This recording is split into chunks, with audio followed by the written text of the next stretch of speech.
Welcome to AfriFreedomChannel, your trusted platform for fearless political insights. Disclaimer. The following content is based on verified reports and publicly available information. In recent developments, EFF leader Julius Malema has confirmed that he possesses the contact numbers of several high-ranking officials, including General Sibia, ministers, and deputy ministers. Confirm the relationship with Mchunu, it's you, Minister. And Mchunu is in position of a sensitive letter that comes from you. And any reasonable person will be tempted to agree that perhaps the minister shared this letter with Mchunu, since Mchunu has got, amongst these three, the close relationship is with the minister through comradeship. You don't call all those people you have. I've got contacts here. Some I even forgot, but I don't call them. I don't share any sensitive information with them unless those people are known to me and I'm confident and I know that I can describe my relationship with those people. Let's say, for instance, I've got General Sibia's number, like I do with many generals and ministers and deputy ministers. But I can't claim to be a friend, and Sibia can't claim to be my friend. But I know him. I will call him on matters of the police that I think, look, there is this issue and it seems like you're not paying attention and anything of that sort. I can't deny that, but to stretch it to comradeship, to stretch it to friendship, none of us can claim that kind of a relationship between us. But you have said, this is my comrade, and your comrade says, the minister is now dissolving that thing that has been giving you nightmares. The minister wants us to buy a table. The minister this and the minister that. When we come to you, say, this guy says he knows you, and he goes around saying the following things about you. Say, yeah, it's my comrade, but I don't know what he's talking about. Malema clarified that while he cannot claim to be Sibia's friend, he can reach out to him on matters concerning the police and other state affairs. This revelation raises a critical question about the boundaries between political figures and law enforcement leaders in South Africa. Should politicians have direct access to security officials outside formal state structures? Or is such access necessary for efficiency and accountability in a democracy like ours? When Malema speaks, the nation listens, not just because of his words, but because of what they might reveal beneath the surface. His statement, while factual, opens a window into the deep networks of power and communication within South Africa's political and security circles. Could this kind of proximity blur the lines between political influence and operational independence of law enforcement?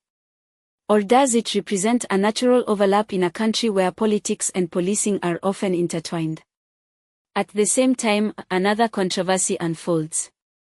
WhatsApp messages exchanged between Minister Mchunu and ANC member Brown Magotsi are now under review.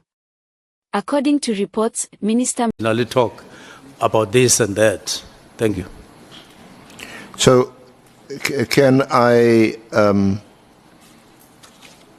just put something to you, which comes from one of the other witnesses who will testify. It is, I suppose, legally speaking, double hearsay, but this is your platform. This is an opportunity for you to respond to it, and the witness who will be called will also be questioned about it. But this witness says that he was told that you had met. That you, Mchunu, and Vusi Matlala had met, and that Matlala was also sponsoring your son. Apparently you have, what's it called? A trust or something. Okay. So, excuse me, Mr. No. But apparently the evidence will be that you had met with Mchunu and Matlala. Have you ever met with them together in one room on one occasion? Never. I've never met Matlala alone I've never met him in the company of Mkhotsi, and possibly in any other capacity. He's not somebody that I know. He's not somebody that I've spoken to, directly or indirectly. He's not somebody that I've had anything to do with Matlala. So I don't know him. Oh, yeah. So, Minister, if I may just turn to, can I take you to Exhibit Bundle 3, EB 7. That is an extract of the WhatsApps that we sourced from the Matlanga Commission. These are extracts from their WhatsApp bundle.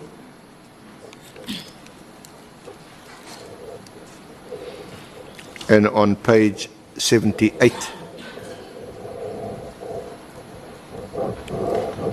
at the bottom, there appears to be, these are WhatsApp from Mkhotsi. The bottom, there, it seems to be a WhatsApp addressed to you.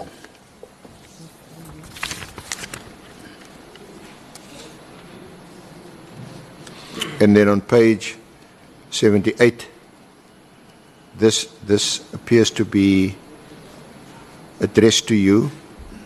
Minister, I'm going to get the case number and this judgment for you. Now we got something proven by the court. This is the matter now which either Sabia or the minister can charge Kumalo and apply Rule 9 of the disciplinary hearing. It took the Constitutional Court to release a man who was sentenced to life imprisonment through a forced Section 204 confession. Imagine Comrade Senzo, after 30 years of democracy, having this kind of policing. The good thing is now that there is not, these are not allegations, but a court judgment. These are apparently signal messages. Then on the following page, 80, there's a WhatsApp, Sunday the 26th. Morning, Minister. I'm in Durban and can confirm that they got nothing on Phoenix Saga, and our contact says they couldn't even go to any bank. By the way, the girl is here also. Tomorrow we are signing the practice notes on the Northwest PEC matter for the SCA in PTA with Senior Counsel. The matter will be a month from tomorrow. Then it's something about a briefing.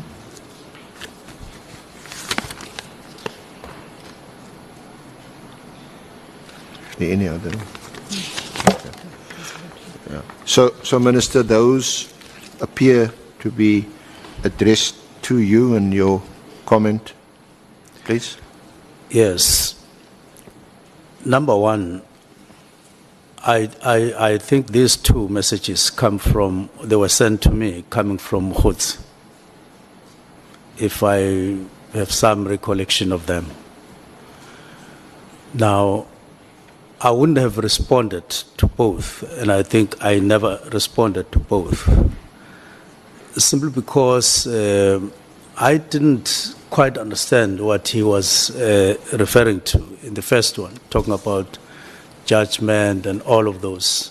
And it wasn't, or it wouldn't have been for the first time that Mkhotsi would send to you something that you wouldn't understand unless you sat down. And so he sent that, and I looked at that, and I didn't have quite a good understanding of what he was talking about.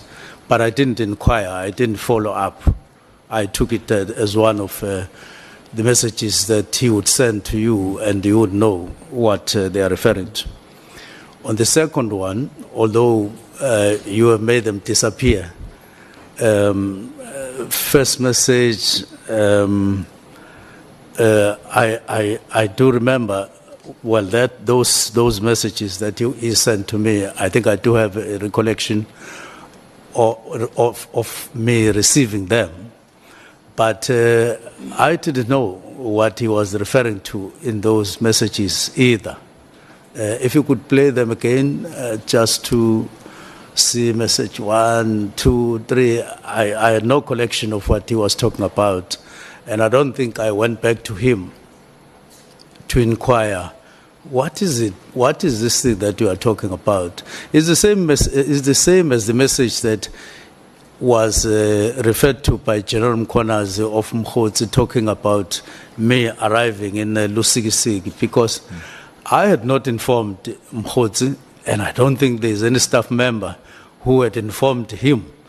And when General Mkhonazi made mention of this, Mchunu says he cannot remember the conversation, nor did he reply, claiming that Magotsi often sends him messages of this nature. This situation highlights the growing concern over digital communication and accountability within government circles. Should government officials be more cautious about informal conversations that may later be scrutinized? Or does this scrutiny itself suggest a breakdown of trust within the political establishment? The intersection of these two stories, Malema's access to senior officials and the ongoing review of ministerial messages, paints a broader picture of how communication, influence, and accountability operate within South Africa's fragile political environment. Are these isolated incidents, or do they expose a much deeper pattern in the nation's governance culture? These events invite us to think critically about transparency in leadership. Who watches the watchers? And how can South Africans ensure that lines between authority and accountability are not crossed in the shadows of power? As citizens, it's our duty to remain informed, to question, and to hold our leaders to the highest standards. Because when the powerful communicate in secrecy, democracy becomes vulnerable. So, what do you think? Is this a sign of responsible communication between state leaders or evidence of blurred ethical lines in the corridors of power? Let's continue the conversation in the comments below. Thank you for watching AfriFreedom Channel, where we keep the African voice free, bold, and informed. Remember, true freedom begins when we start asking the right questions.